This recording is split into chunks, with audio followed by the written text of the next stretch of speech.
இதை இப்போ முறியடிக்கணும். 2021 தேர்தலில் திராவிட முன்னேற்ற கழகம் மக்களுக்கு கொடுத்த வாக்குறுதி என்ன?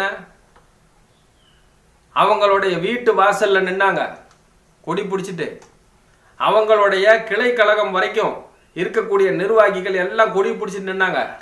எதுக்குன்னா எடப்பாடி அரசு பதவி விலகணும், எடப்பாடி அரசு டிஸ்மிஸ் பண்ணணும், டாஸ்மாக் சாராயத்தை மூடணும், எல்லாரையும் குடிக்க வச்சு நாட்டை நாசம் பண்ணிட்டு இருக்கக்கூடிய எடப்பாடி அரசு பதவி விலகணும் அப்படின்னு சொல்லி சொன்னார். யாரு? இன்னைக்கு தமிழக முதல்வராக இருக்கக்கூடிய மு.க. ஸ்டாலின் அவர்கள்.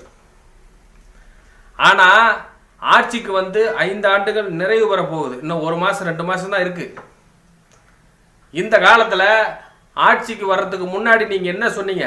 டாஸ்மாக் கடையை இழுத்து மூடுவோம், முதல் கையெழுத்தே பூர்ண மதுவிலக்கு தான் அப்படின்னு சொல்லி சொன்னீங்களா இல்லையா? ஏன் அந்த வாக்குறுதியை உங்களால் நிறைவேற்ற முடியல?